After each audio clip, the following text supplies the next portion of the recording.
All right. Welcome, everybody.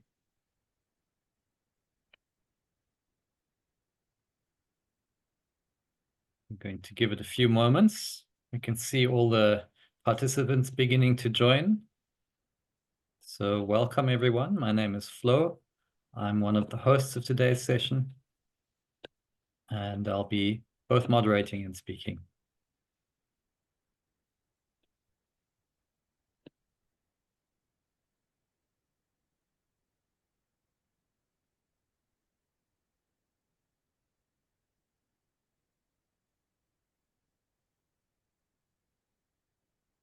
Okay. It looks like all the participants have now joined, and we may still have one or two additional ones joining as we go along.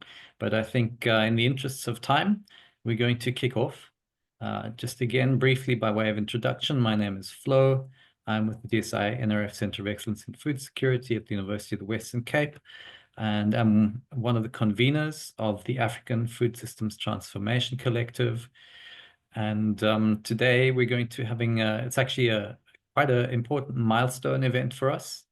This is a launch of the first cluster of issue briefs, the result of about 2 years of work of conceptualizing these issue briefs.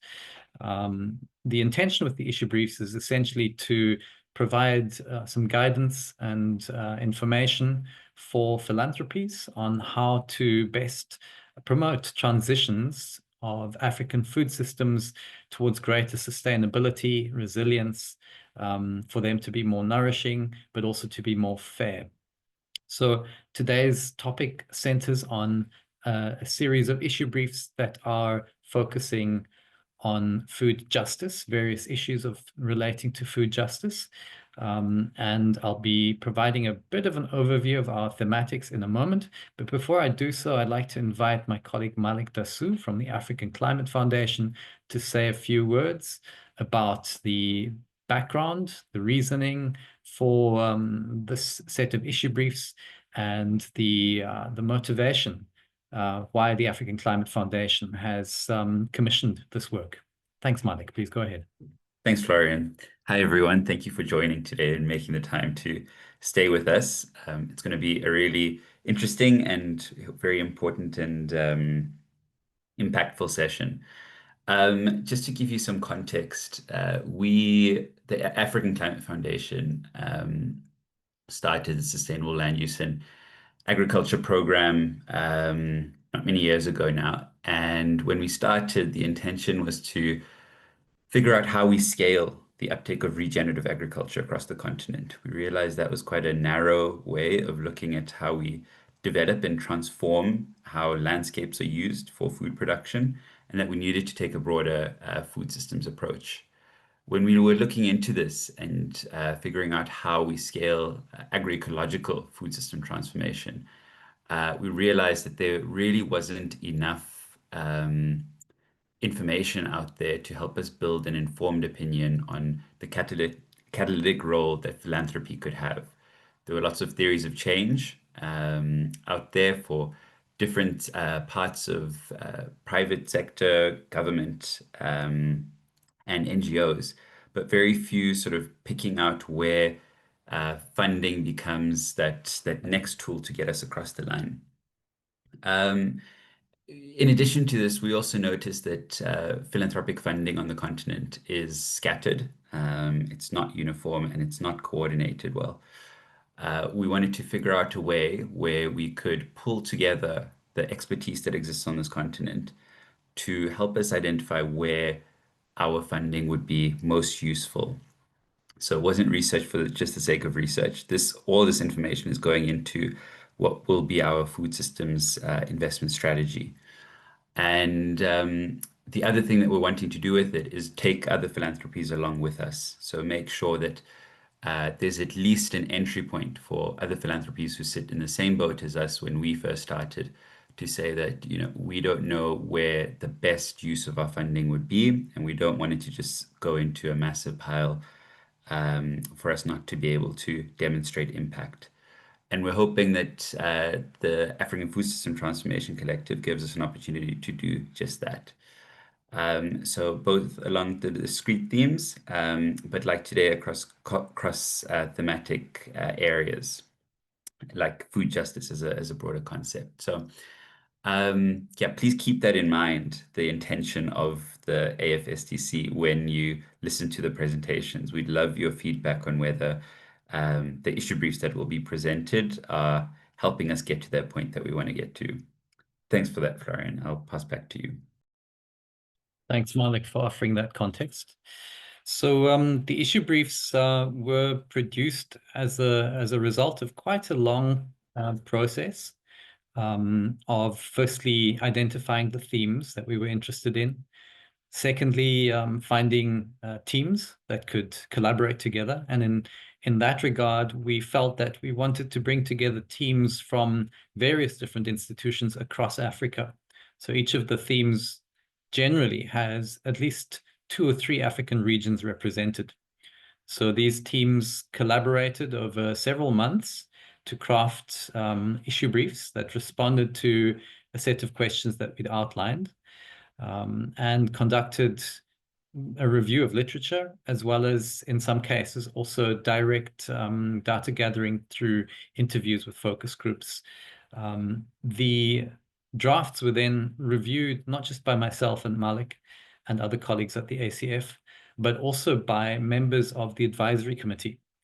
And the advisory committee essentially is a group of food systems experts who straddle the research and the practice space. And in the advisory committee, we have both experienced veterans of the food systems transformation movement, as well as youths who are establishing themselves in their spaces. And that was really important to us. And also to ensure that there's a fair representation of all genders. So the advisory committee is part of our gathering today, and we have identified a couple of them who will act as panelists. So the way that we're going to be conducting today's webinar is that we're going to have 2 rounds. And in each round, we're going to have representatives, the leads of the issue briefs. In other words, the researchers who coordinated the compiling of each of the issue briefs, to briefly present the core statements of the issue briefs and what it means for philanthropies.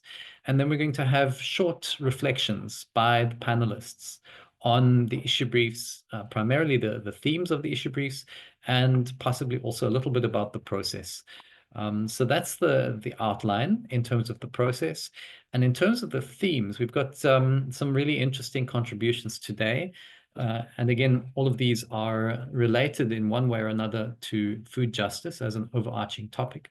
And so when we're speaking about food justice, it's not necessarily just in terms of access to food, that needs to be fair, but it's also justice as it concerns all the different activities and stakeholders along the value chains that compose our food systems. And that's a really important thing to consider. So in our first round, we're going to have a contribution by Dr. Lesley Hope on gender and the role of women in food systems transitions in Africa. Then we're going to have a presentation by Dr. Kenneth Odero on the role of Pan-African and regional trade. I'm then going to switch roles and present an issue brief on the role of competition regulation. And this is based on work conducted by the CCRAD, which is a unit at the University of Johannesburg, which focuses primarily on competition regulation and its role for economic development. And we're going to then have some responses by colleagues Makoro Mohochi, Tabelo Boy, and Salome Owonda. And then the second round will be firstly led by Andrew Bennie, who's going to speak about just transitions, reflecting on some of the processes that are currently taking place in South Africa. And then we're going to have a talk, by Dr. Daniel Adeniyi, titled Harvesting Change, which really looks at some core principles on really innovative ways of financing transitions. and key principles to orient that by. And this will be followed by another round of panel discussions led by Perelani Sibia and Robert Mbeche. And I'll leave it to the colleagues to say a little bit more about their respective backgrounds when we come to that moment. So in the interests of time, this is a short webinar. We'd like to keep it tight and concise. So I'm going to right away hand over to our first speaker, Dr. Lesley Hope. Please go ahead, Lesley. Hello, everybody. Thank you so much for this opportunity. So I am here to present the issue brief on the theme, Gender and Women in Agroecological Transition. So this issue brief was put together by 6 of us from 5 countries, namely Ghana, Nigeria, Benin, Kenya, and Cameroon. All right, so gender and agroecological transition. Why does it matter in Africa? In Africa, agriculture is dominated by family farming and driven by smallholder farmers. So statistics shows that about 80% of the total food production is actually produced by small-scale farmers. Unfortunately, this is not enough to feed the growing population, as there are incidents of hunger and insecurity. This has mainly been attributed to low adoption of socio-technical innovation bundles and current variability and future climate change. As a result, there has been much emphasis on industrial agriculture to increase agricultural productivity, but this has also unsustainable practices and often increases environmental degradation. So an option to this unsustainable practice is a transition to agroecology. Again, in Africa, women are key players and constitute a significant portion in food production or food systems. They feature predominantly in production, processing, marketing, stocking, consumption activities, and other things. In addition, they have deep-rooted knowledge in local ecosystem, traditional farming methods, and seed management practices. In spite of all these, they face systemic barriers in accessing productive resources such as land, inputs, and financing. As a result of that, they are unable to fully engage in agroecological transition, which is essential for promoting sustainable agricultural practices. There also exists a gender productivity gap of about 24%, where female managed farms lag behind that managed by men. And studies have shown that closing this gap will help in the global GDP increase by 1%. It will also reduce food insecure people by 45 million and reduce resilience to shock for 235 million people. This shows that indeed, women are powerful agents of change and important in transition to agroecology. Unfortunately, much as women are important agents of change, agroecology can also help women to offer women the opportunity to create new value chains and market through organic production, participatory guarantee systems, and secular and solidarity economy. So to answer my earlier question, promoting gender equity within agroecological transition is not only a matter of social justice, but also a strategic imperative for enhancing food security and resilience in the face of climate change. So I share with you some findings from our issue brief. This is not all, but just a couple of them. First, agroecology promotes use of organic inputs, which are often used by women and therefore result in greater resource use efficiency. On the other hand, reduction in the use of agro inputs may be accompanied by an increase in labor and drudgery, which have disproportionate impact on women who are often tasked with agronomic practices such as weeding and planting.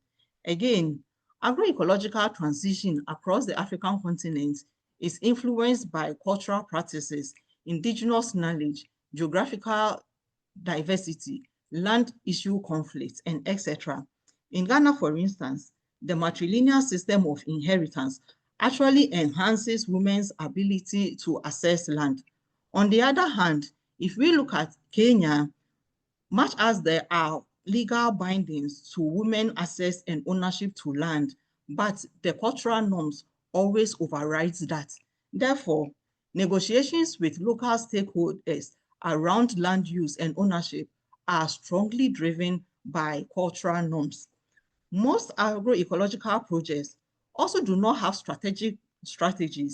comprehensive strategies that address broader systemic issues, and this creates inequalities and prevents women from engaging fully in agroecological transitions. Again, many traditional funding sources also favor industrial agriculture, which is often unsustainable, leaving agroecological transition initiatives under-resourced.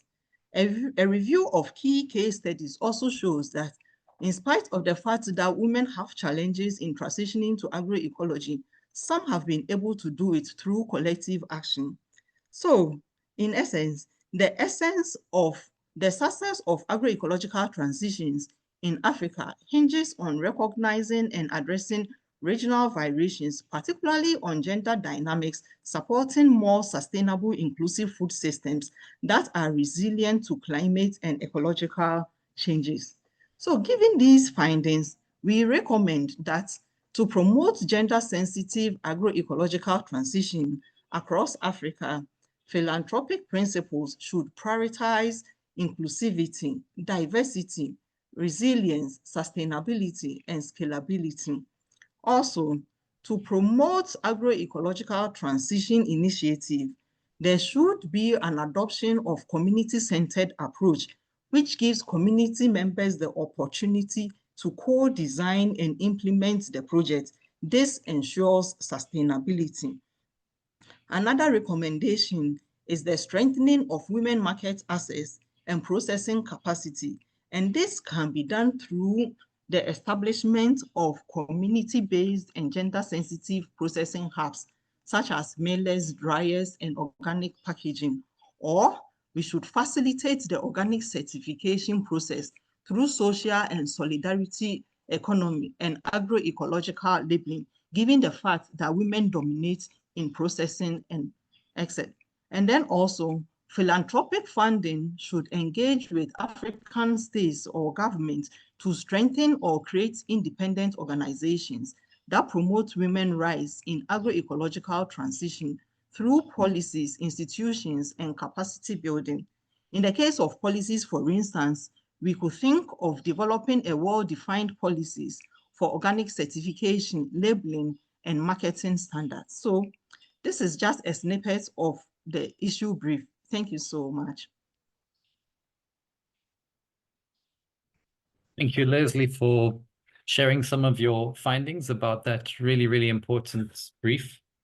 And I think it's also important to state that, you know, gender is one of those themes that shouldn't be siloized. It affects all aspects of the food system.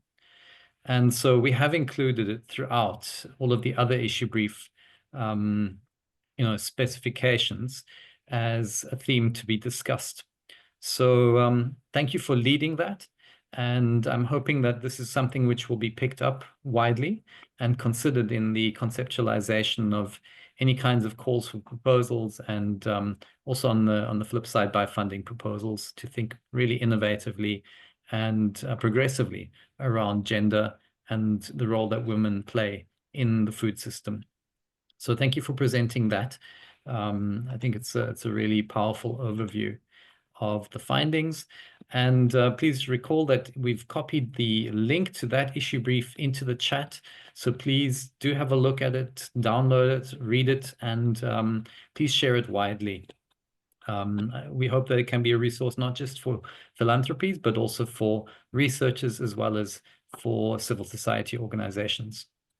So the next brief is going to shift themes to completely different angle, and this is the issue of Pan-African and regional trade. And very often agroecology is considered to be something that focuses on local production for local consumption. However, our cities that are rapidly growing are relying on trade to supply the kinds of bulk grains and staple foods that are necessary to sustain those cities. And so trade is a really important aspect of food security, and we believe it can also play a role in agroecological transitions. And Dr. Kenneth Odero will tell us a little bit more about that. Kenneth, please go ahead. Well, thanks, Florian, participants, colleagues. Food and trade is much more intricate than we often care to think. The way our food moves across and within borders, whether it is in cities, regions, or continent, has a huge impact. And understanding that is crucial, not just for feeding people, but also for the environment and for social justice. It's all connected. Now, the issue brief on Pan-African and regional trade and policy for the food system transition, which was co-developed by a team of researchers, Professor Albert Mokochikanwa, Joshua Kamelu, and Sei Efelaja, including myself playing the lead role, with, of course, Malik and Florian as the co-editors, argues the link between trade and food security are inherently complex, but they undeniably affect 6 key dimensions of how we actually feed ourselves. The 6 dimensions are availability. Is the food even there? Access, can people actually get it? Utilization, is it nutritious and safe? Then there's stability. Is the supply consistent? Sustainability, can we keep doing this long term? And urgency, can people and communities make their own choices about food? Now, the key thing to grasp is that trade influences any of this. It can build them or undermine. And what is really interesting here, the core tension that the issue brief points out is the urgent need to shift away from policies pushing uniformity, industrial agricultural model, the green revolution legacy, and more towards embracing food sovereignty and diversity, which means basically moving away from these huge supply chains towards more localization and strengthening territorial markets. Now, territorial markets are essentially food distribution systems that are directly tied with local, national, and regional food systems. They're usually organized more horizontally, with more direct links between food growers and consumers. Fewer middlemen and women are involved. And critically, they do more than just supply food. They have real economic, social, cultural roles in these areas. And importantly, for small farmers, they often pay better. Farmers get a fair cut. We are seeing this gaining tractions too. There was, for example, the big convening in Harare in September last year, focusing specifically on agroecological entrepreneurs and their territorial markets. So it's happening. Now, turning to one major player in Pan-African trade, the African Continental Free Trade Area, or FTA, the brief identifies a crucial gap, a kind of disconnect between AFTA, what it promises, the idea of free flow of trade, no barriers, no tariffs between member countries, on the one hand, and the agroecological vision advanced by key actors in the food sovereignty space. Now, according to our research findings, the critical bridge that needs building is integrating efforts to tackle trade barriers, the tariffs, the non-tariff ones, and also closing the gap between what regional economic blocs or RECs are doing on food. Integrating that with actively promoting agroecology, prioritizing territorial markets and food sovereignty, that is critical. That integration is vital if Africa is going to tackle food, health, and environmental crisis together. Without it, we risk undermining economic goals and ecological ones. Another observation is that African inter-regional trade remains dismal. This conundrum can be explained by the real high trade tariffs within the continent. Countries still impose duties on each other, averaging 20% on agricultural goods, perhaps until very recently, the highest intra-continental trade fee anywhere in the world. Africa is internally taxing trade amongst itself more heavily than anyone else. Then you have the non-tariff barriers or NTBs. These are things like, complicated custom procedures, different rules in different countries for certification, testing, inspection, even rules from outside the continent like EU standards on sanitary and phytosanitary measures, health and safety standards. They can be incredibly tough for African food producers to meet effectively, blocking market access. We also see complex rules of origin.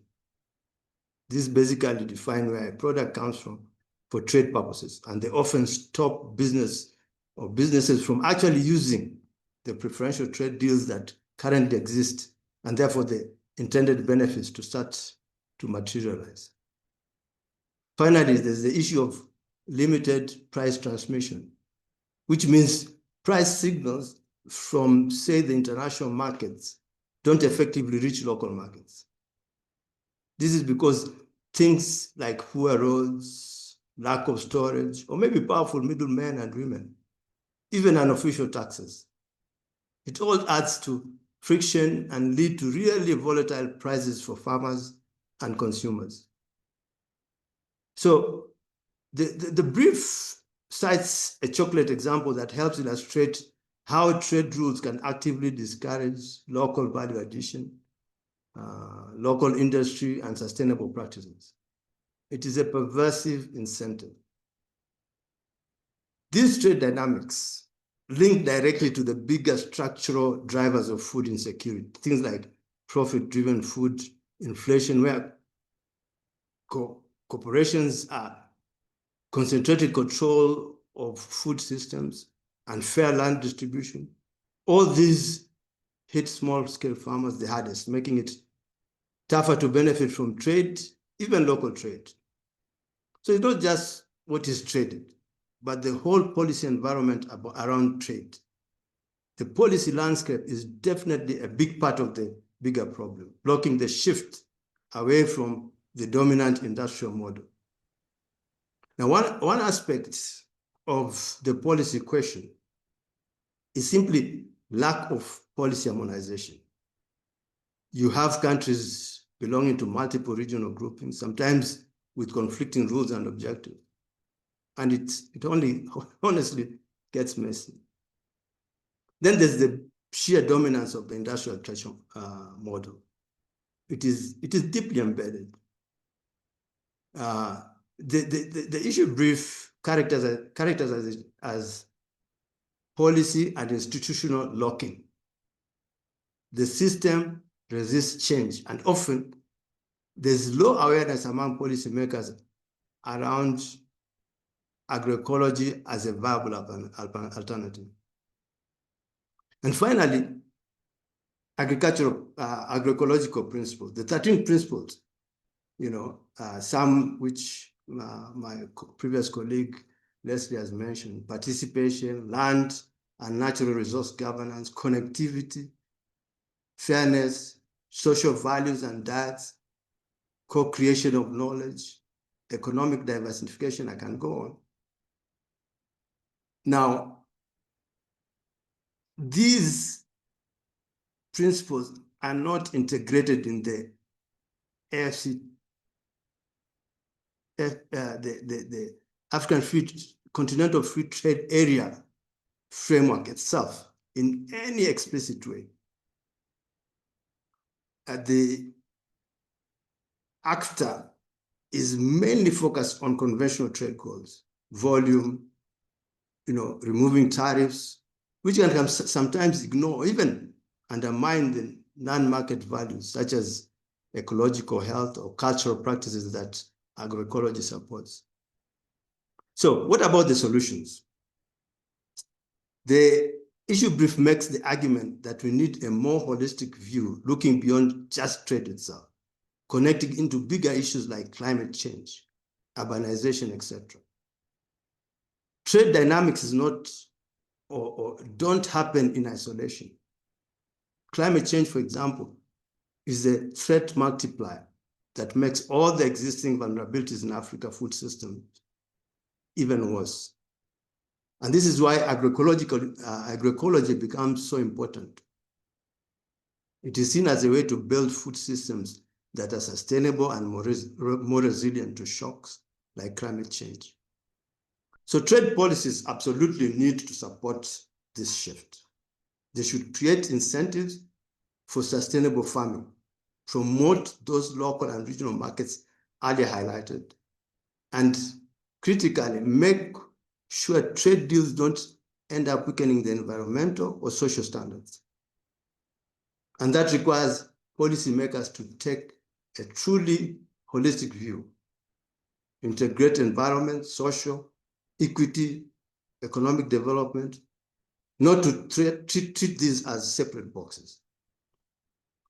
The issue brief also suggests moving away from a sort of top-down regulatory approach towards a more collaborative governance, getting farmers, businesses, civil society researchers, among others, involved.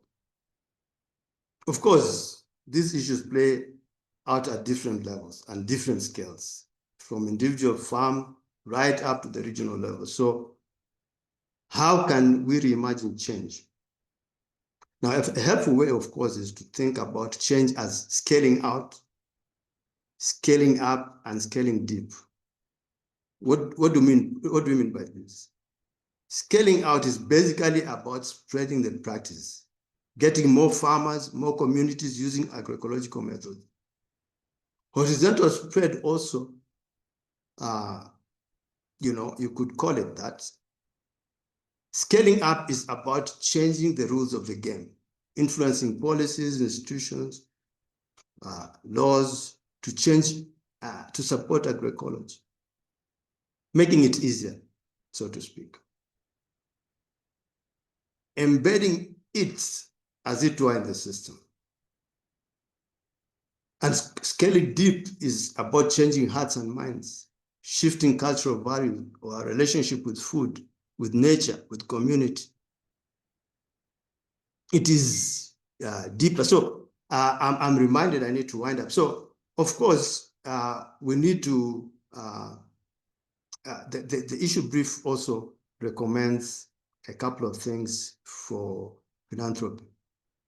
But primarily it thinks about the philanthropy as playing a catalytic role. Philanthropy has a unique position. It can provide flexible funding, but also expertise, advocacy. It can support progressive movements, pushing for change. It can help challenge the entrenched industrial system, which is often dominated by just a few multinational players. And crucially, philanthropy can help bridge those gaps we see between research, what is happening on the ground, and policy making, ensuring that trade systems actually line up with sustainability, equity, and resilience goals. So it's about pushing for maybe less of a purely profit-driven innovation focus and more towards a purposeful, goal-oriented process that really supports systemic change and challenges status quo. So the brief talks about support for territorial markets, actively promoting local and regional food trade, advocacy and monitoring, support the reduction of trade costs. And this is an important one because philanthropy can back initiatives that lower high tariff costs and tackle the non-tariff barriers, the paperwork, the complex procedure, which hit small businesses hardest. Just simplify customs. Then the last one is provide consistent and long-term resources, not just one-off projects, support for smallholder agroecological farmers, training, access to credit, and involving local processing facilities, cut down on reliance on imports. So such a comprehensive package should be implemented through collaborative governance, funding research, promoting fair trade, and having solid ways to track progress. Thank you very much. Thank you very much, Kenneth, for that explanation and giving us an insight into the background, some of the key concepts that you discussed. I think that's really very helpful and quite important. And I think this is a really important brief in its own right, just in terms of broadening the conversation in agroecology in that space and drawing attention of the philanthropies towards this issue, which is really an issue which affects everyone. And I'm just sharing here the brief itself, what it looks like, so that participants can get a sense of the look and feel of it. And I'll also be sharing a bit of an overview of the other briefs. So this brief also comes very timely because of the current conversations within the G20 discussions. And in fact, we've used this brief as the starting point or the entry point for an article which was recently published in the conversation. And there's a link in the chat actually to share that. We are hoping to influence the conversation in the G20 so that some of these recommendations that have been made can be taken forward in the way in which the G20 thinks about regional trade as a way of building regional food baskets, but also something that can be used to drive agroecological transitions. So please have a look at the issue brief and also at the article in the conversation. One of the things that we did in that article was link this issue of Pan-African and regional trade to another key issue which is affecting people across Africa in terms of access to food, and that is the issue of regulating competition and essentially reforming competition. So I'm going to now speak to that particular issue brief. This is not my area of expertise, but I'm very grateful to know that Professor Simon Roberts is in the room. This brief is based on research that he has led with many other colleagues at the University of Johannesburg's Center for Competition Regulation and Economic Development, the CCRED. I'm hoping I got that acronym right. But I think this is a really important brief that is putting something new on the map, I think, which is really important to consider. And that is essentially that the current state of competition in Africa is resulting in food prices that are often too high.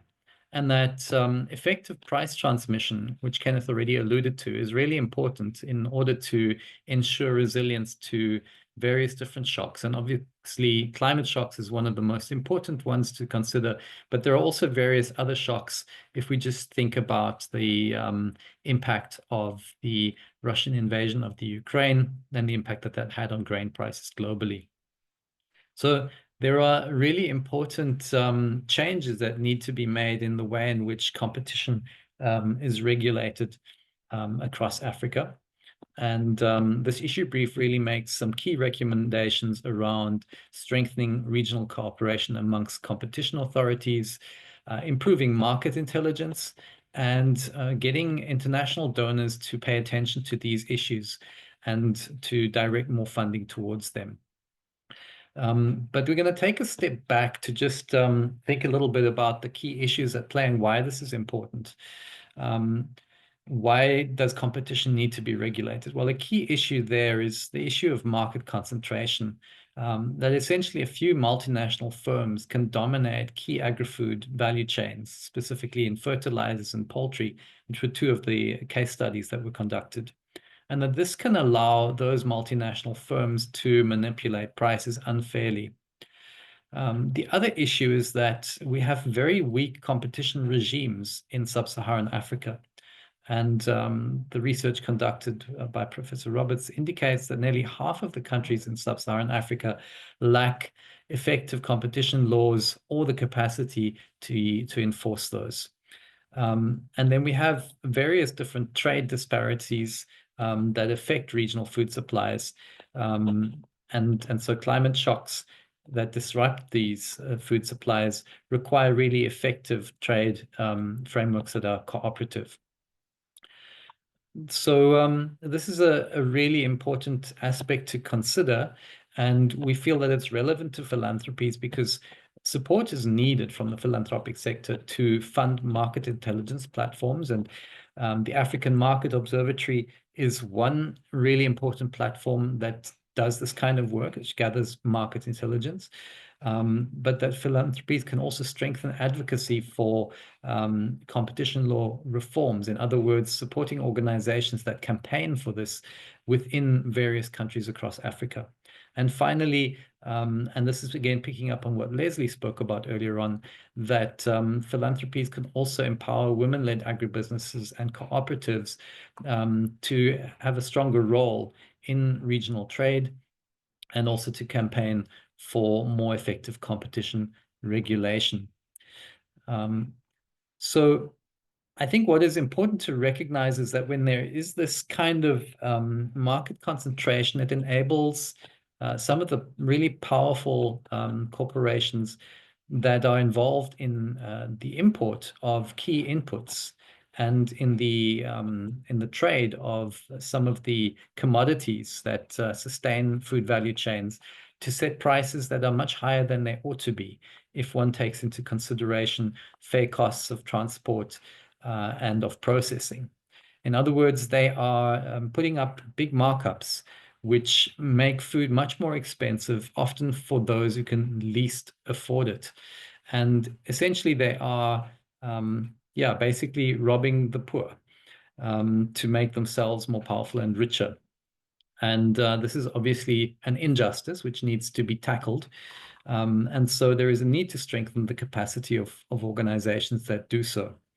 So we need philanthropic attention to this so that organizations across Africa can build more effective competition regimes, and that we can develop a greater sense of global responsibility and regional cooperation to improve the enforcement of these kinds of enforcement regimes, and then to also pay attention to international mergers of powerful companies and to detect cartels and to regulate them so that they are less able to freely influence food prices towards their benefit. So again, just to summarize, there's a need for more effective market intelligence through data and market insights, better cross-border market and value chain analysis, active monitoring and enforcement of signals, and greater regional cooperation also is required.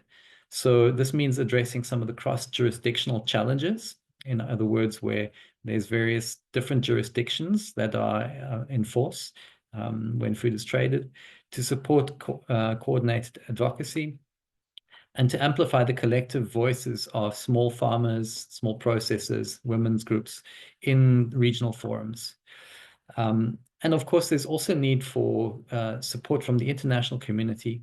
And this entails technical assistance, donor-funded data initiatives, and capacity building. Also, just briefly mention that the brief outlines 2 case studies. One of them is in the poultry value chain. And that doesn't just mean poultry itself, but upstream of that, the soybean trade. And it was found there that there were massive markups, and that these markups were about $200 to $300 per ton of feed over reasonable transport costs. So in other words, a 30% increase. And that pushed up the prices of poultry in areas where people consume large numbers of poultry in the cities. And then another case study that I'll briefly mention is the fertilizer market. And I think this might surprise some who are, agroecology aficionados, as we in agroecological circles tend to promote reduction of fertilizer use and replacing it with organic, natural fertilizers. But the reality of it is that for the production of staples and grains throughout Africa, the use of fertilizers is still necessary, and that when these costs are very high, it makes it very difficult for smaller producers to compete. So I'm going to leave it at that for the time being, but I'd like to offer an opportunity for Simon Roberts. Florian, Hi. I hope you can hear me. Oh, yes, I can hear you. Apologies. I thought I'd been kicked off the webinar for a moment. No. No, just thanks for the opportunity to be able to I'll answer any questions and address this. I mean, I just to kind of reiterate some of the points that you've made. I mean, our work is essentially about fair markets. So fair markets in terms of the rules that you need, but also in terms of effective referees, and emphasizing how important that is, because the research shows how unfair the markets are at the moment, that there's exploitation of farmers as buyers of inputs, of farmers selling their outputs at low prices, and of people, urban households, particularly low-income households, which are paying very, very high prices. So simple exploitation going along, happening all the way along, and then exclusion. So, smaller participants, whether they're farmers or small food producers, are being squeezed out because they rely often on very large suppliers or buyers who essentially exert control over the food systems. And then these are cross-border. The nature of colonial boundaries and borders means that that often where the potential to increase production is maybe across the border from large areas where you've got urbanization taking place. So Uganda supplying into Nairobi and Mombasa particularly, for example, and how these markets across border are controlled, where the large companies that we're talking about, they operate across the region, and these may be global multinationals or regional companies. They operate across the region, but the referees, the regulators, and those who make the rules are with some exceptions, at a national level. So they're not going to be effective. And then there's also the issues of capacity of the authorities. There is a COMESA Competition Commission, which we've been supporting, and there's now an East African Community Authority, although they have very, very little capacity and they're just getting going in Southern Africa. There's no regional body. So the authority in South Africa looks at issues to the borders of the country, and then in Botswana or Eswatini or Lesotho, and then maybe the idea is that another authority must look at. But of course, the supermarket chains or the main food producers, they don't really see a border between South Africa and Mbabane or into Maseru or into Gaborone. So there's no regional body. It just relies on regional cooperation to do this. So really big gaps essentially in the rules and the oversight and the regulation to make markets fairer, and how unfair they are at the moment. Thank you so much for for stepping in, Simon, and clarifying some of those things. So please keep an eye, everyone, on the work that the CCRED and the African Market Observatory is carrying out in this space, and have a look at the issue brief, which contains also a number of references to the cutting-edge research which is currently being carried out by the CCRED on this theme. So I'd like to now invite our panelists to offer us some brief responses on what they've heard and on the issue briefs that they've reviewed.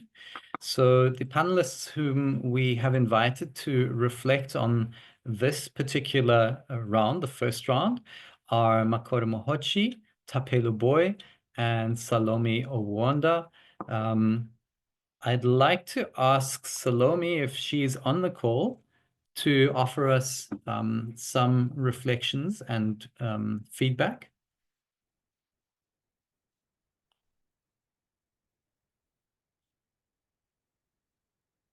Okay, it seems Salome is not on the call. So then in that case, Makore, would you be willing to offer us some reflections? Thank you, Florian, for the opportunity. Are you able to hear me? We hear you fine, thanks. Yes, thank you. So this is Makoro Wilson. So I'll offer my insights or the comments to two issue briefs, and I'll start with the first one, which was made by Kenneth Odero on Pan-African regional trade.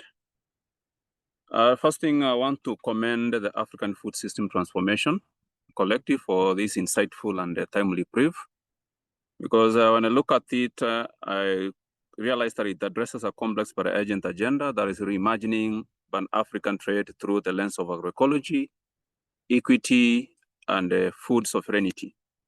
So some of the things that I noted as the strengths and further contributions of this issue brief are the fact that it has clarity of trade, food nexus, whereby we look at it and how the issue brief was presented. It successfully links trade policy with the 60 dimensions of food security, which also Kenneth mentioned. That is availability, access, utilization, stability, there is sustainability and agency, thereby highlighting that a trade cannot be isolated from social justice and ecological well-being. That means the two are interlinked. Another thing that I discovered as a strength of the issue brief is that it brings the aspect of territorial markets as a strategic lever, whereby it emphasizes on territorial markets and short food supply chains, which it considered to be resilient, equitable alternatives to extractive global value chains, and as well as being compelling. So when you look at the issue brief further, you realize that this aligns closely with the grassroots realities and the smallholder needs. So another aspect that also was brought forth is the holistic framing of the issue brief, whereby the brief adeptly contextualizes trade within broader systematic challenges, including climate change, biodiversity loss, conflict, and neoliberal overreach. This multi-scale analysis strengthened the case for transformation, which is also part of the focus of the African Food System Transformation Collective.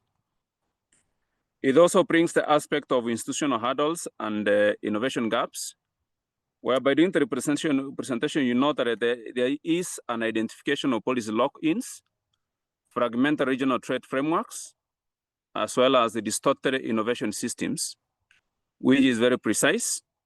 It rightly calls for a paradigm shift in how trade is conceptualized and governed, especially within the African continent. I also went further to look at how relevant is this issue brief to the philanthropies. And part of the things that came out is that there is the catalytic role of philanthropy, whereby it offers a robust roadmap for philanthropic engagement, whether through capacity building, trade policy reforms, or support for agroecological entrepreneurs. It presents philanthropy not merely as funders, but as systematic change actors. That means they have a role as a systematic change actor rather than just being funders. Another aspect also how it aligns with the philanthropy is that there is the evidence-based funding priorities, which also comes out clear in the issue brief, whereby the paper helps philanthropists understand where the investments are most needed, thereby strengthening territorial markets, reducing trade costs for smallholders, and aligning trade governance with agroecological values. And the final point under that one, which I also picked out, is that it calls for normative, not just technical change. And in elaborating this, I look at the critique of philanthropic capitalism and the market-driven innovation, which is considered important. The brief calls for long-term trust-based funding aligned with food sovereignty and the colonial values. And when you look at that one, you realize this is a bold but necessary pivot towards what we are focused on. And to sum up this area under the aspect of Pan-African regional trade, this brief offers a coherent, actionable, and value-driven framework. And it invites all of us, that is advisors, funders, and policy actors, to not just support trade reform, but to embed it within a wider movement for just, resilient, and agroecological food systems across Africa. So those are the points that I noted from the first presentation. If you allow me, I'll proceed also to offer my comments, because I was to offer comments on the two issue briefs. I can also comment briefly on the competition aspect of it. Yeah, please go ahead. Comments So on when the looking at the valuable. Thank you, Florian. When looking at the competition reform in Africa for fair agri-food systems, I want also to commend the others, as well as the African Food Systems Transformation Collective for this essential brief, whereby I feel like it confronts, or I believe it confronts a critical yet often overlooked barrier to fair and sustainable food systems in Africa, unchecked market concentration, and weak competition regulation. So on the things that I feel like the issue, or I believe from my own analysis that the issue brief does well, there is the spotlighting market failures. The paper uncovers how dominant agri-food farms distort prices and suppress smallholder participation, particularly in fertilizers and poultry feed. These aren't abstract policy failures. We know that they translate to higher consumer costs, disempowered farmers, and regional food insecurity, which is something that we also need to look further, and the issue brief brings out clearly. There is also the link to agroecology and equity. When you know through the presentation, we confirm that it aligns beautifully with the agroecological principles, emphasizing diversification, local resilience, and equitable access to markets. For example, there is the dismantling of cartels in the fertilizer and the feed markets directly enables more diversified and sustainable farming practices within Africa. So there is also the gender justice emphasis, which also comes out clear in the issue brief, whereby it foregrounds how women-led agribusinesses are disproportionately affected by anti-competitive systems. The brief further brings a vital equity lens to competition reform, a welcome and a necessary shift that the African agencies need to look at, especially within the competition framework. There is also the case-based evidence, which also comes out clear from the issue brief, whereby from fertilizer pricing gaps to the poultry soybean value chain distortions, the real-world case studies anchor the analysis in reality, making the call for reform both urgent and actionable, which means that we all need to ensure that we work on this one to realize better changes within that sector. I'll also offer my remarks on how I feel this, or I believe these issue briefs align with the philanthropy, or how relevant is it to the philanthropy and the call for action. So there is an aspect of philanthropy as a market corrective force. That means it gives philanthropies a clear role, which includes funding market intelligence, empowering competition watchdogs, and supporting small and medium enterprise and women cooperatives to compete fairly within these competitive markets. There is also how it aligns on the aspect of investing in monitoring and advocacy, whereby there is the tools like the African Market Observatory needs sustained support. Data transparency is the foundation, for example, of accountability, and the philanthropies can back this with a catalytic capital. That is the aspect where we bring the aspect of the African Market Observatory and the support that they may need to ensure that at least there is a monitoring and advocacy aspect of it. I also know that there is building coalitions and the capacity, which also philanthropy is relevant to the philanthropies. This basically looks at outlines how regional collaborations, donor engagement, and public awareness are needed to challenge monopoly power. And further looks at philanthropies can convene and resource these coalitions, especially where national government face capacity on the political resistance. And my final thought on this issue, the brief, to my understanding and my conclusion is that it frames competition regulation not as a technical legal matter, but as a transformational tool for food justice, climate resilience, and economic inclusion. And if we are serious about sustainable food systems in Africa, then market power must be part of our reform agenda, and philanthropy must be part of the solution. So those are my brief comments on the issue briefs, and I thank you for listening. Thank you so much for your really insightful and detailed commentary on those briefs. I think it's great to have your reflections there. Tapelo boy, would you like to offer your reflections, please? Thank you, Flo. Good afternoon, colleagues and partners. I think it's a privilege for me to speak to you about this urgent need for competition reform in Africa and agri-food systems. And I think the vital role of philanthropic institutions, what role can they play in building a market that are fair, that are inclusive, and that are resilient. I think we have identified that the problems in Africa, it's a problem of that there is unfair, that is unfair markets, they are fragile markets, and there is a concentrated food systems across Africa. So you find that the food prices are often artificially high, and I think this is not due to scarcity, but due to market power and exclusions.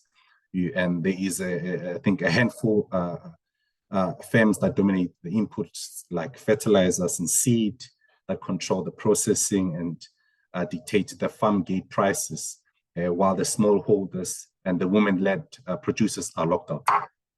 And I think when climate or geopolitical shocks they occur, there's concentrated systems, they offer no redundancy and no flexibility, and with minimal local resilience. And I think the result then it's that of volatile, food insecure, and stalled development, especially in the African markets. And I think the question remains in why ecological transitions matter. I think to shift the paradigm, we must pair competition reform with a bold transition towards agroecological food systems that are diverse and decentralized. This will reduce, I think, dependency on monopolized inputs. We must also look at one pairing this competition reform and agriculture and transition towards agroecological food systems. We'll get systems that are resilient to climate shocks. This will be through soil regeneration, intercropping, and water efficient practices. We'll get systems that are socially just, that are centering the need and participation for women, the youth, and also for informal producers.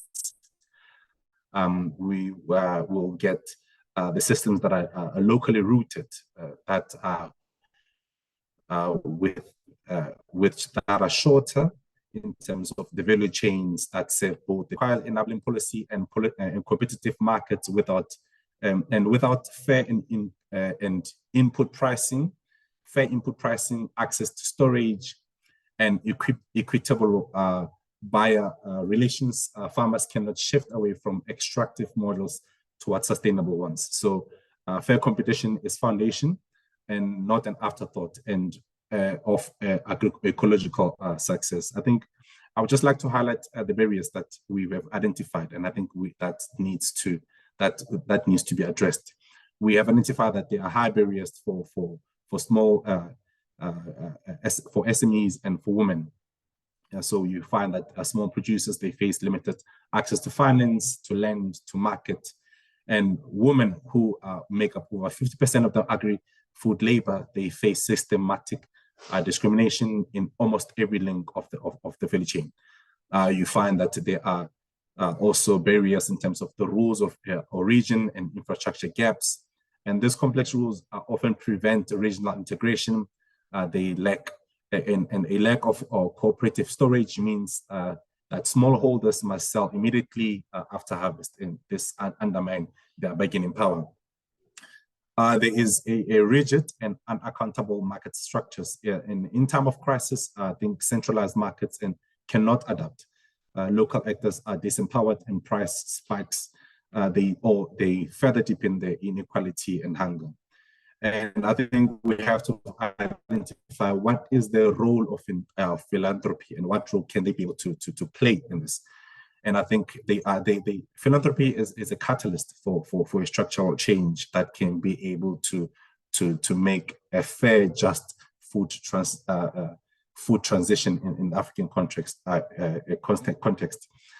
Philanthropy can unlock and transformative change by funding market intelligence, and I think, as Flo has said, they can invest in platforms like the African Market Observatory that track input markups, that supports evidence-based enforcement, and therefore I think this plays a vital role in ensuring that the people at the bottom, they do not suffer when there is price shocks in the market. They can also support by strengthening institutions, by providing technical and legal support to national and regional competition authorities, especially in those early development phases of the competition authorities. They can promote inclusion by funding programs that empower women cooperatives, agroecological entrepreneurs, and SMEs to compete fairly in this liberalized market. They can be able to reform trade and storage systems by supporting advocacy to simplify regional trade protocols, harmonize rules of origin, and build shared storage infrastructure that strengthen farmer agency. And I think in conclusion, I would just like to say that a fair agri-food system is not one that distributes opportunity, lowers risk, and respects the boundaries of both ecology and equity. But without competition reform, agroecology transition will remain aspirational. Through bold strategic philanthropic engagement, we can help Africa build food systems that are productive, inclusive, and climate resilient, and fundamentally those that are fair. Thank you, colleagues. Thanks, Tapelo. I think your last sentence really wraps up very neatly all the comments that have been made previously and the talks that were made. So thank you for that and for your reflections. So I think this is a really, to me, quite a progressive and revolutionary step that the agroecology movement is actually engaging with regional trade in this way, and that we're positioning our briefs and our call to philanthropies in a way that explicitly acknowledges their transformational role that they can play, the catalytic role that they can play, and that we do not necessarily have to juxtapose trade and agroecology as two opposite ends of the spectrum, but that they are actually closely linked and important to consider. So colleagues, I know that there are probably questions and comments, but we have a very tight program, and I'd like to move on to the second round of talks, and we will have the opportunity to ask some questions once the next round of talks and questions and comments have been concluded. So I'd like to now invite Dr. Andrew Bennie to speak around the theme of just transitions. This issue brief presents primarily case studies from the current development of a food justice movement in South Africa. And I think that there are many interesting insights to be derived from that process. Andrew, please go ahead. Thank you, Flo, and thank you, colleagues, and everyone is here. It's good to be here. So as Flo mentioned, I'm Andrew Bennie. I'm from the Institute for Economic Justice based in Johannesburg, where I work on climate policy and food systems. Before getting into it, to acknowledge in the development of this issue brief, our co-author Heidi Swanby, and then that it was also completed and developed with inputs from Flo, Malik, and other members of the African Food Systems Transformation Collective. So this issue brief proposes supporting coalitions that bring wider arrays of actors than just farmers. So multi-actor coalitions that connect their specific advocacy points into a more coordinated approach for food systems change. The issue brief also suggests doing this through a just transition approach or framing and through a research advocacy policy nexus, and so argues for philanthropic support for this sort of activity. The context of the issue brief is a few issues. One is there's an important array of food system advocacy across the African continent that very often focuses on agroecology and farmers. But there's also more opportunity to connect this to a wider food systems lens. There's also some structural limits to sort of farmer-centered advocacy, while hugely important in advancing more ecologically resilient and socially just food systems. There's also the fact that African food systems are highly vulnerable to climate change and require not just technical, but also social and economic interventions for deeper resilience.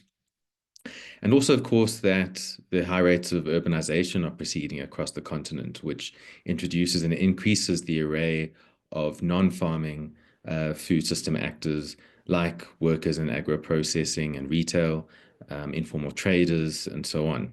And it also has large implications for diets.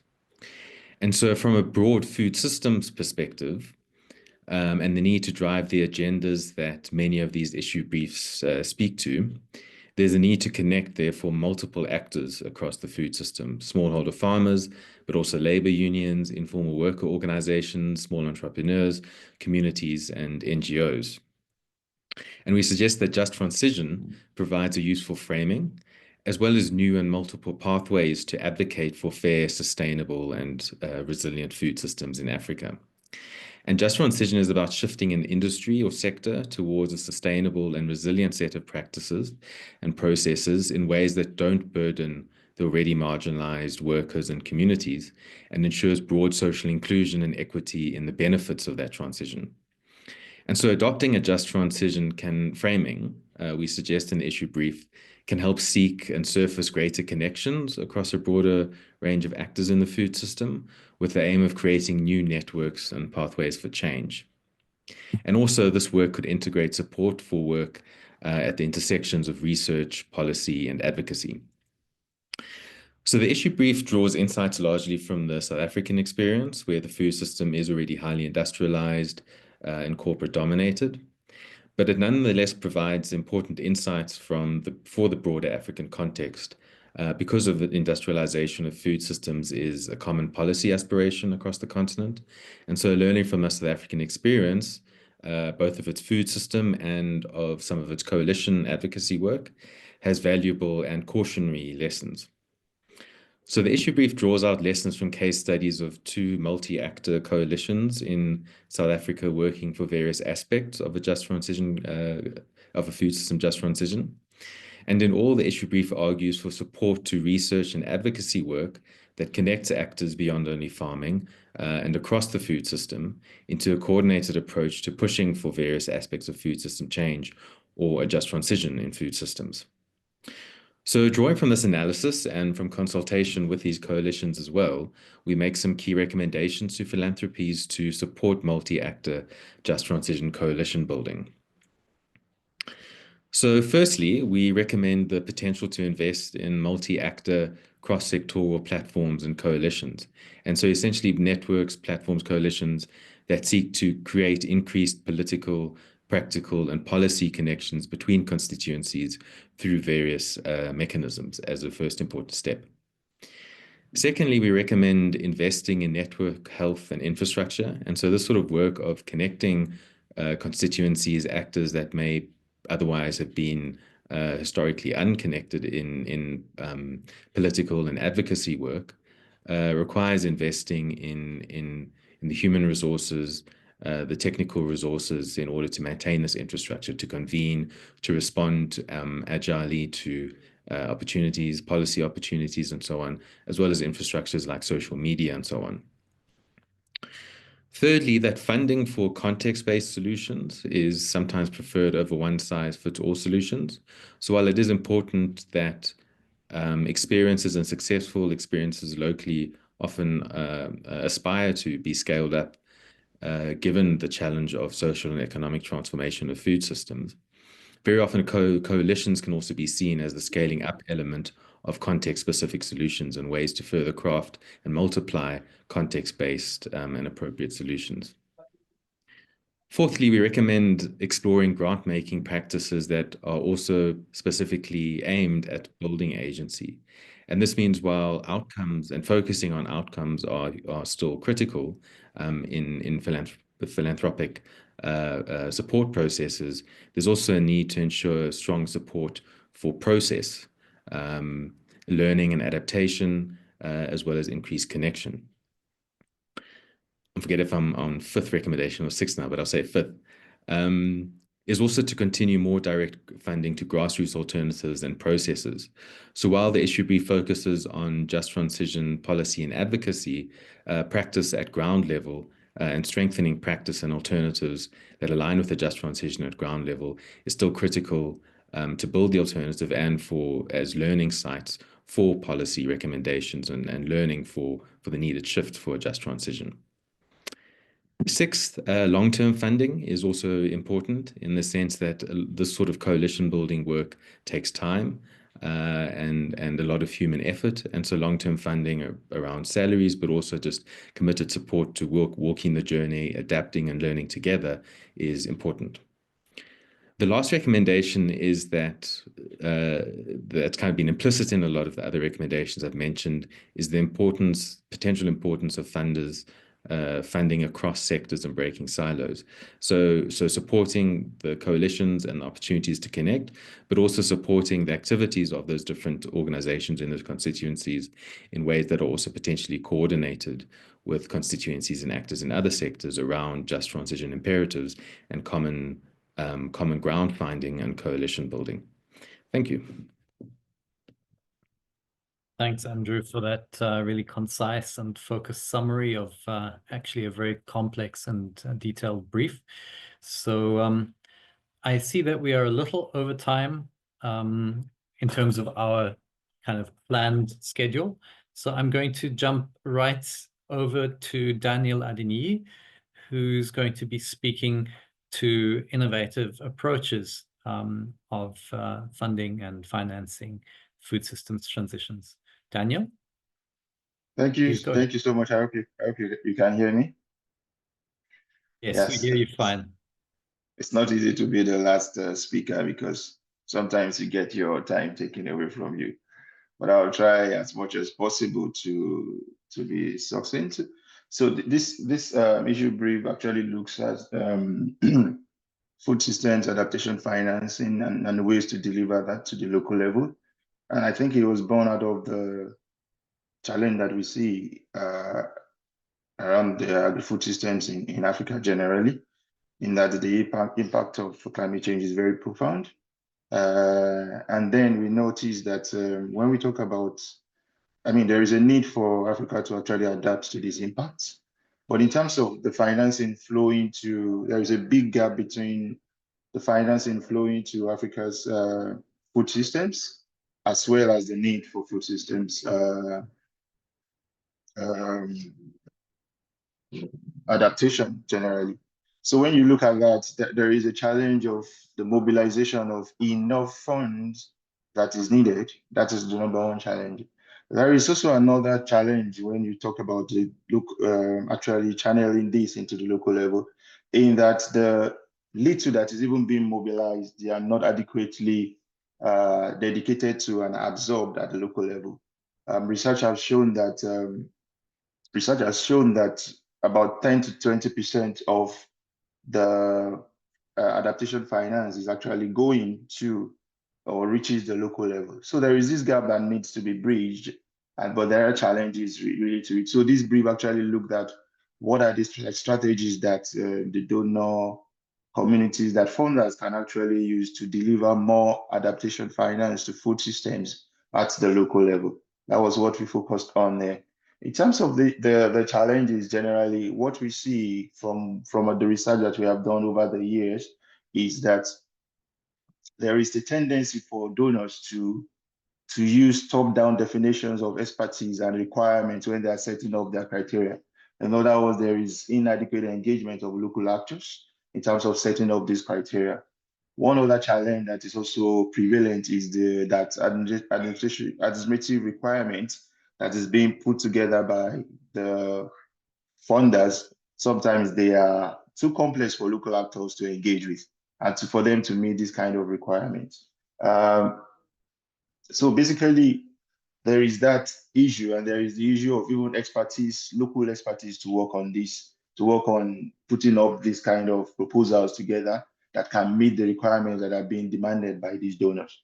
What we also identify is what we call the local ecosystems for attracting this kind of finance is not available. When we talk about this kind of local ecosystems, we're talking about the lack of adequate capacity, even the lack of adequate information or data, because for anyone to want to invest in food systems, you need to look at, okay, what is available, what is the risk involved, and for you to actually assess the risk, you need data and information on this. This is not adequately available at the local level. So some of these constitute the challenge. Another one that I could also talk about is the scalability challenge for funders to say, okay, maybe we cannot scale this, even if it is successful at the local level or in one project. How scalable is this? Some donors find this challenging, and sometimes then this deters them from funding local level adaptation in food systems. But we came up with some strategies that actually donors can look at, and which they could also, in a way, emphasize in their request for proposals for funding opportunities for actors at the local level. And one of the things that we emphasize is that the strategy that needs to be used is that donor communities, funders, generally, they need to engage existing local governance systems. In other words, when we say existing local governance systems, they need to engage the local government, they need to engage the structures at the local level, because what we identify is that sometimes if you don't engage them, what you see is that, yes, the project actually takes place, but after 2 or 3 years, we are back to square one, where there is no capacity, where there are no actors to continue to engage with the work. So we say that it is important that one of the strategies that needs to be emphasized is this local governance system that needs to be emphasized. So another thing is that the use of local intermediaries is very important. It is not, we do not need to depend, especially every time, on international intermediaries. At some point, maybe we cannot escape that. But there are local NGOs at the local level, there are CSOs, there are farmer organizations that are really also well equipped that can continue to carry out the work that these funders require, or that, because essentially we also know that funders are interested in sustainability, like how does the project outlast itself? What are the outcomes even after the project? So for you to ensure that, you need them to emphasize the use of local intermediaries in terms of carrying out the activities. One other thing that's also important is also co-creation with local actors and partners. Without this, I mean, we need to change the narrative of actually this top-down approach of actually coming up with a proposal from high up, from multilateral agencies, to say this is what we want to do, without enough co-creation with local actors, because the local actors understand the challenges and what they are dealing with, and so we need to co-create more with them.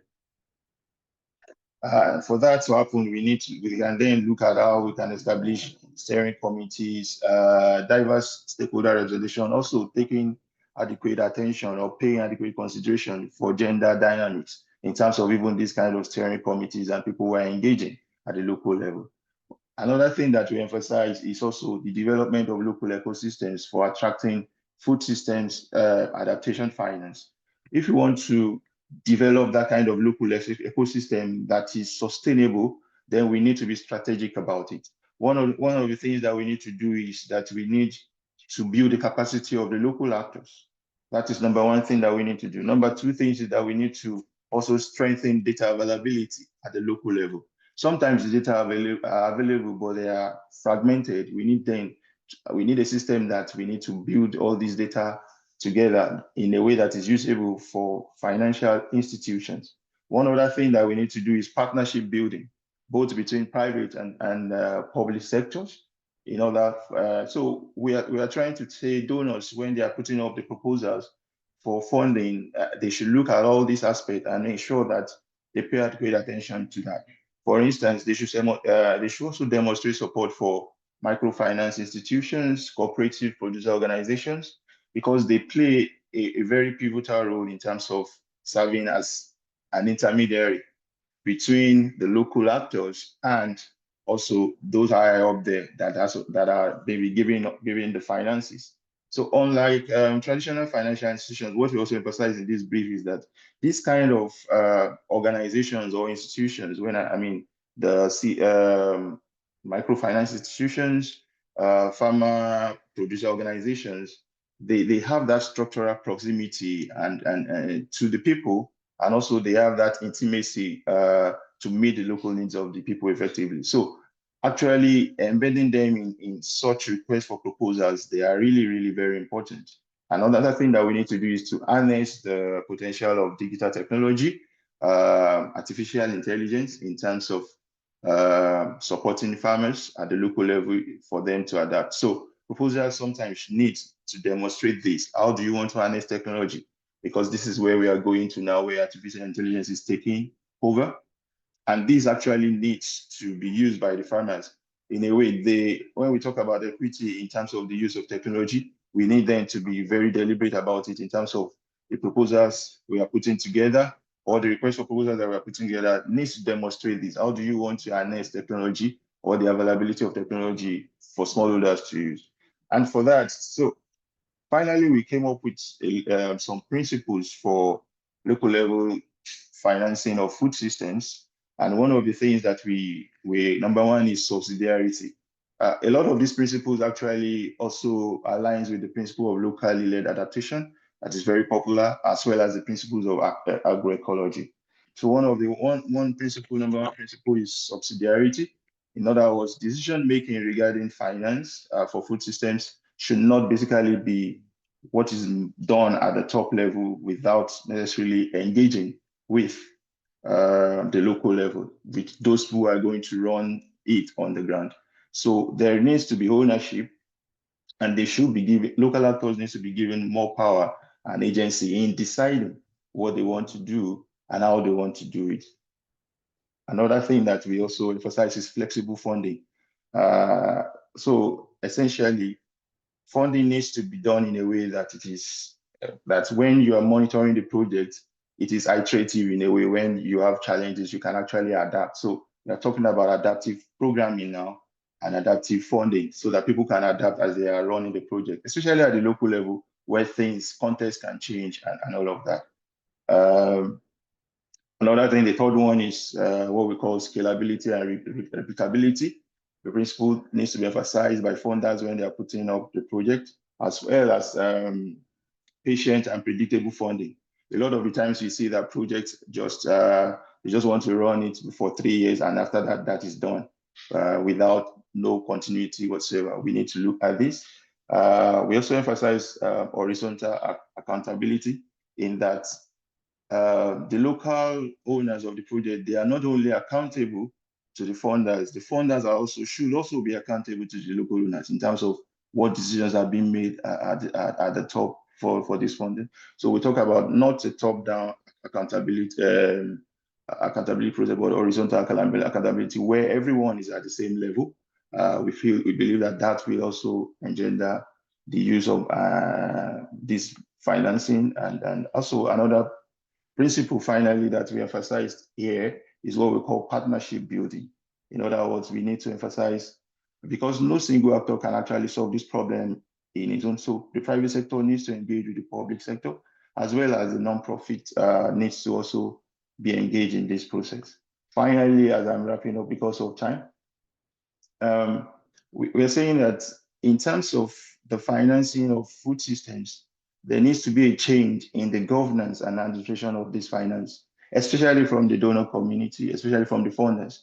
Things, if you want to actually achieve a lot at the local level, you cannot continue to do the things that you used to do and have resulted in, I mean, we have seen the results so far, and the results or the outcomes, they are not satisfactory enough. You need to change the governance and the administration of such financing in a way that ensures that local actors have more agency, they have more autonomy in deciding what they want and how this finance or this fund is actually useful. Thank you very much. I think I will thank you, Flo, for that, for the opportunity.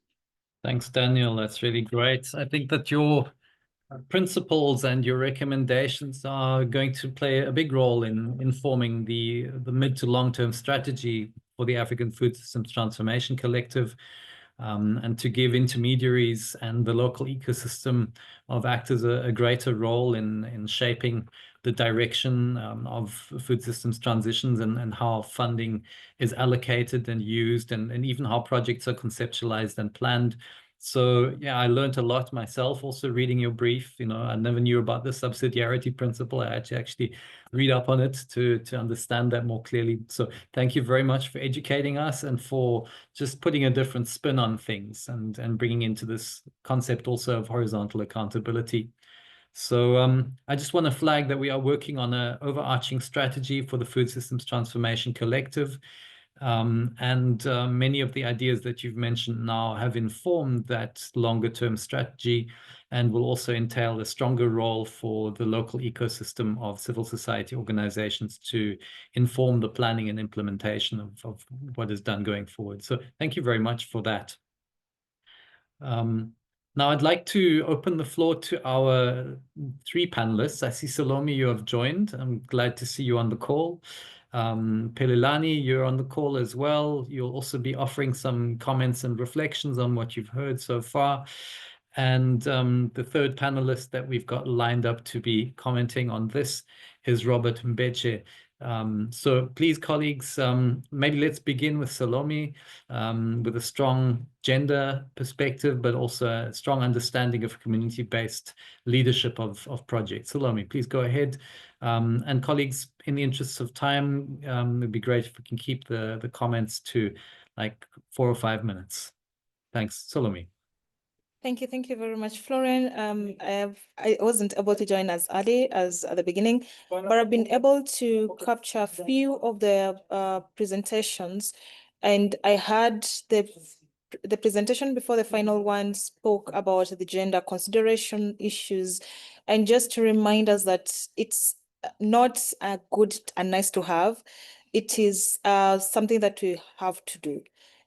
Because if we do not integrate gender into our actions, into our food systems perspectives, we are likely to end up with strategies and initiatives that are not as effective as they are supposed to be. We are likely to end up with maladaptation, whereby some groups were targeted to be for their life or well-being to be enhanced or improved, actually ending up with negative impacts on them. So as we come up with the different initiatives as the implementers on the ground, as researchers and as donors, we have to ensure that we consider the different needs and priorities of the different groups of people.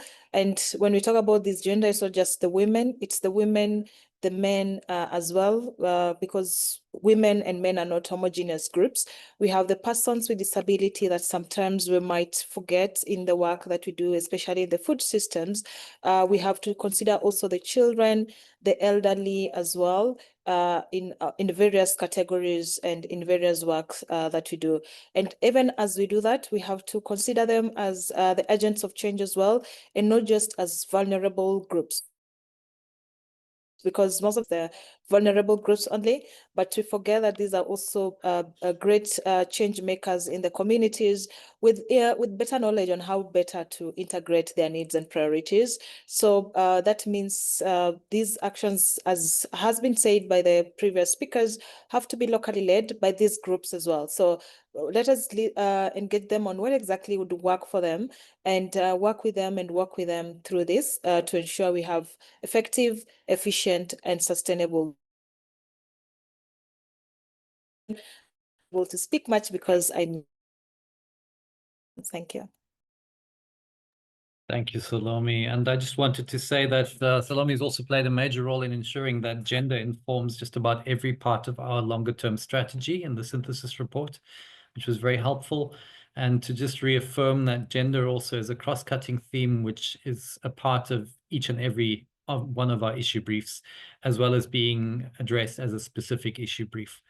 So just to position that as a key entry point for food justice across Africa. Thanks, Salome. Pelulani.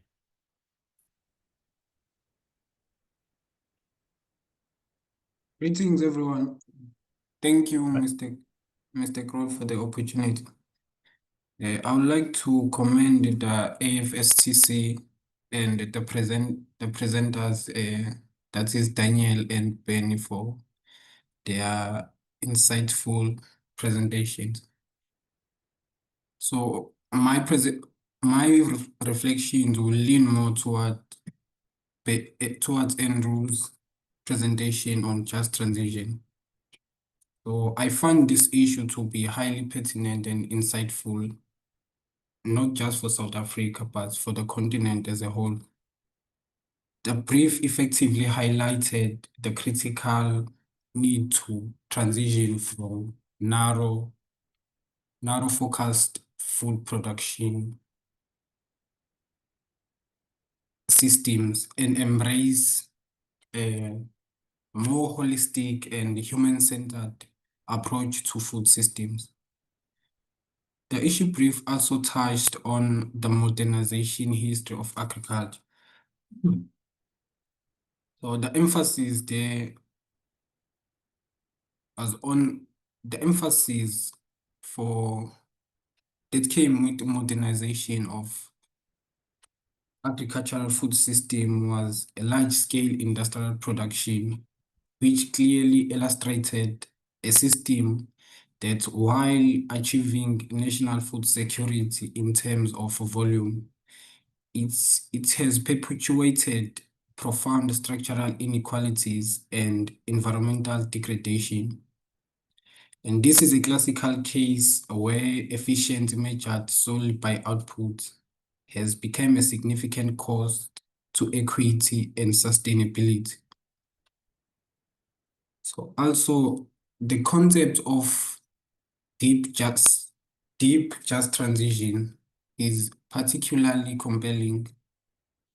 It pushes beyond carbon neutrality to encompass human rights, gender upliftment, and other social interventions to food systems.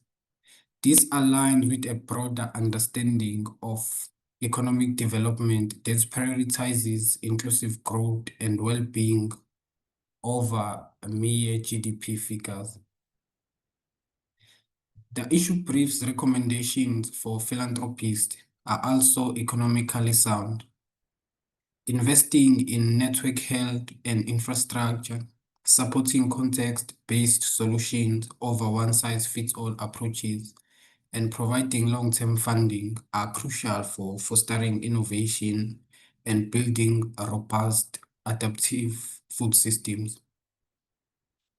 These recommendations implicitly acknowledge that complex systemic change requires patient capital, and a shift from a transactional funding model to the one that values process, relationship building, and co-creation of knowledge elements that are often difficult to quantify but are essential for sustainable economic transformation.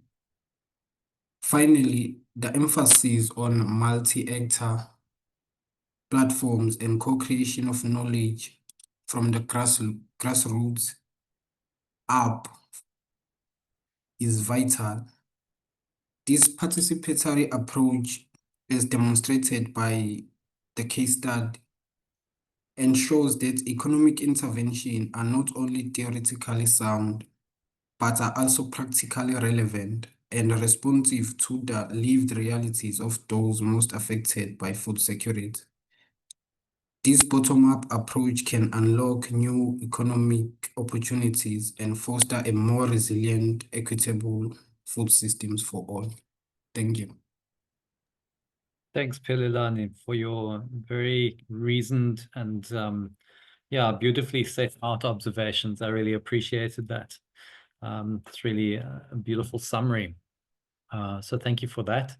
And then our last panelist to speak, Robert Mbeche. Love to hear your reflections. Yes, no, thank you, Flo, and thank you, colleagues. I hope you can hear me for this quite useful, deep and profound issues really that need attention. And thanks for the Africa Food System Transformation Collective for bringing all these experts to reflect on these issues. Allow me to reflect on these two issues concurrently. The way I look at them is that they both look at mechanisms of disrupting existing systems which are inequitable. And indeed, they are inequitable.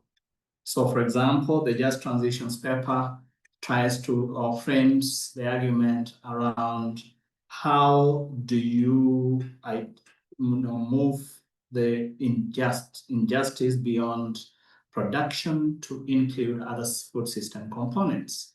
And, for example, explores areas around policy, around corporate power, which is a big problem, around symbolic land reform. And I could understand it. The context was very much in South Africa, but symbolic land reform is actually a problem across the continent, not least in South Africa, but also in other countries where it's not mentioned a lot, but you could tell that it's a problem. But also green transition that ignore social justice. And the same storyline around the paper around harvesting change, where adaptation finance, which is supposed to really support smallholder farmers to adapt to the changes in climate, isn't actually arriving where it's most needed. Talking about 17%.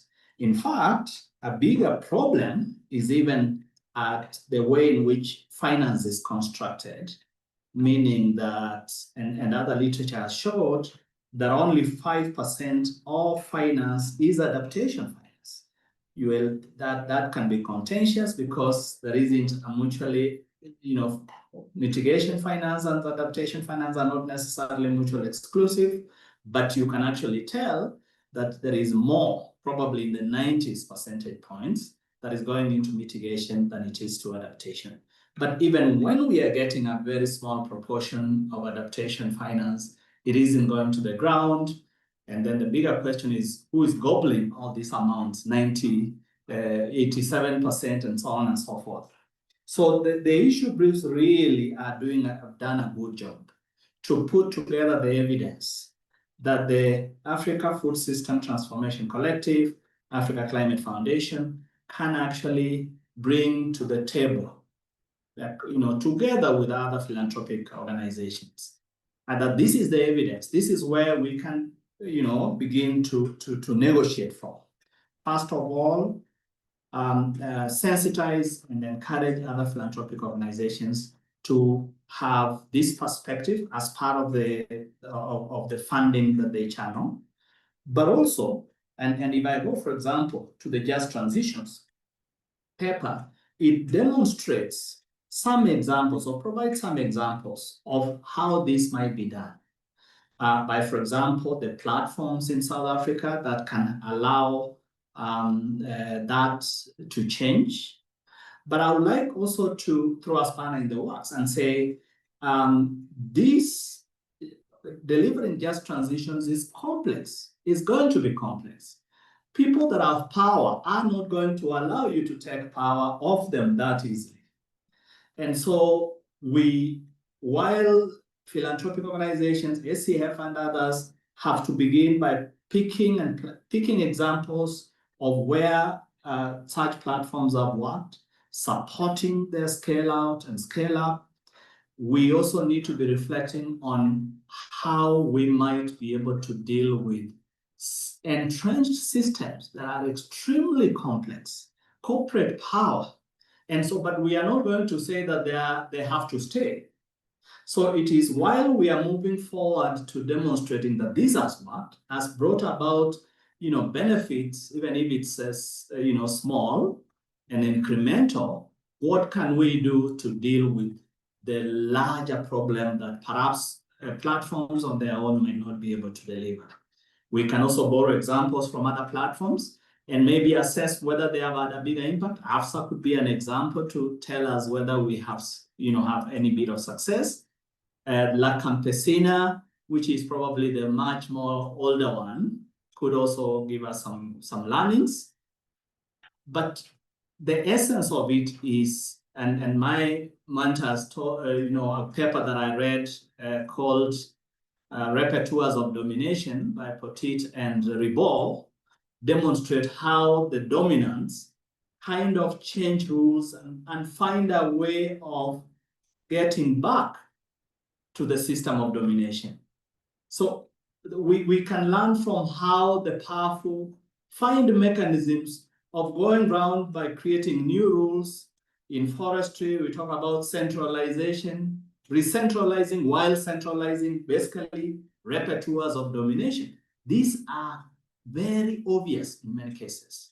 So we can learn from these case studies. These case studies or these issue briefs are very good in beginning us to think about these issues, create a platform for philanthropy to start engaging, identify platforms that could work and could be leveraged on while we start thinking about the bigger problems around these topics as well. And for finance as well, just to finish off, this is a problem that has been existing for quite a while. And it is important for us to identify again the organizations, the platforms that could be used. Just to pick one of the issues that was raised in that paper. For example, and I was very happy that they picked the forest farm facility.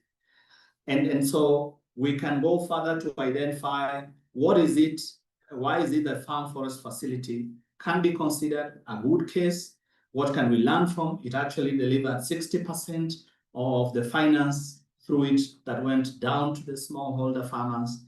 We have other similar cases that could provide examples. Just before this meeting, I was meeting with a team from the East Africa Farmers Foundation, and they let me know, for example, that they have come up with an organization called the Foundation for Farmers Organization and Restorative Action, which they hope can become a channel that sends money directly to the farmers. But again, there are governance challenges facing some of these organizations or these platforms, which perhaps can be one of the other things that the collective, our collective, can start to explore. How do you strengthen the governance systems in these organizations so that then they deliver more accountability? Then you are not, they are not being given resources during one term, and then subsequently they are denied because they were not accountable.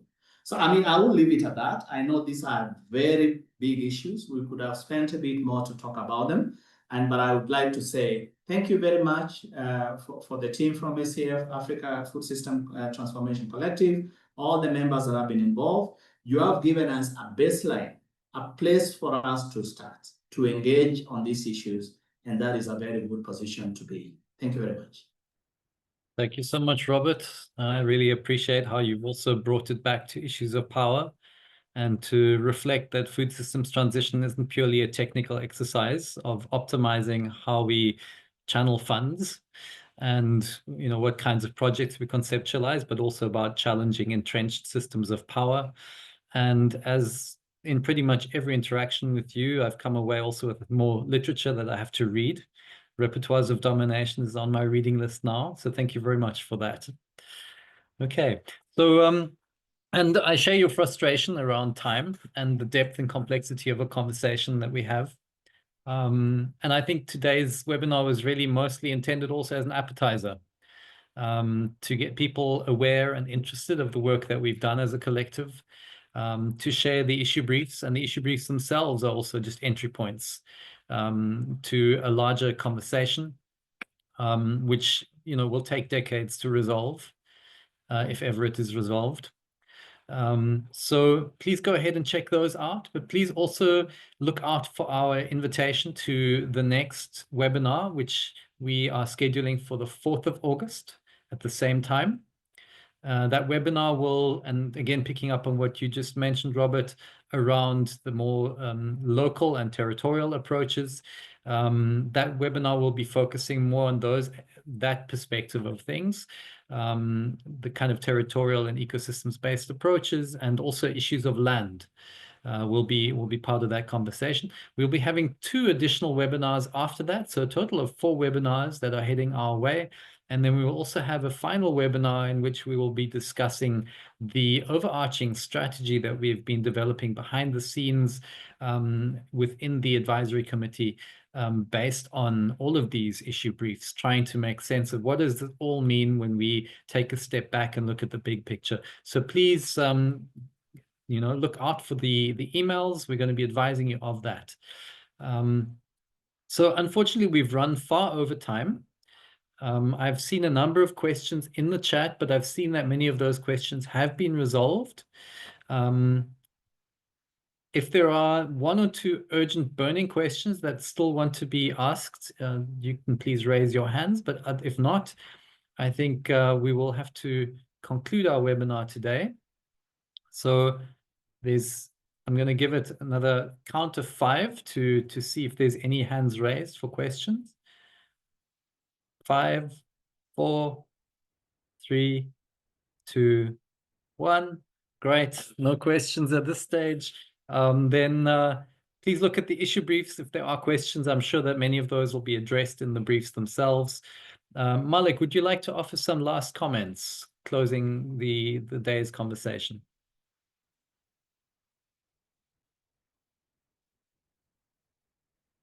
Malik, please go ahead. Perfect. Thanks, Flo.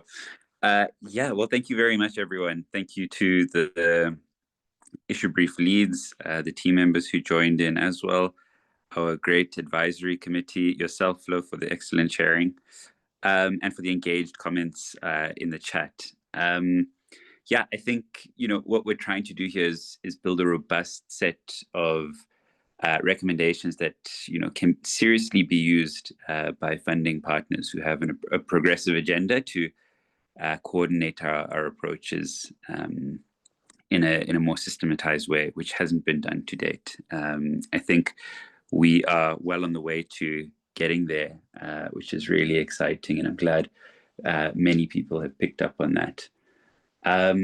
I think the only thing to add to this is for everyone to stay engaged in the process. We have another few webinars coming up with respective issue briefs being released ahead of each. We hope you'll engage in the process as we go further, and we hope that you'll be able to recommend what comes out of this process to partners in your own networks, and that we're able to build synergies where they haven't already been identified. And so with that, Flo, I'll pass back to you, but thank you again, everyone, for the inputs. Right, thanks, Malik, and thanks, colleagues. Yes, please keep the engagement up. We really want to build this series of webinars as a awareness creation process. So also feel very free to circulate the invitation to the webinar to other people in your networks who you think might benefit from these conversations. I think the more people we can bring on board, and the further we can reach out to share the messaging of the issue briefs, the better. And that'll also help us to consolidate an agenda going forward for the collective as a whole. So once again, a vote of thanks to the issue brief leads, the co-authors of the issue briefs, and to the panelists who've offered their insightful reflections. Thanks to the African Climate Foundation team behind the scenes. There's an incredibly competent group of people, professionals, all of them working extremely hard to make all of this possible. So thank you to all of you. You know who you are. And thanks for everyone for staying on the call so long, and wishing you a really productive and joyful day going forward.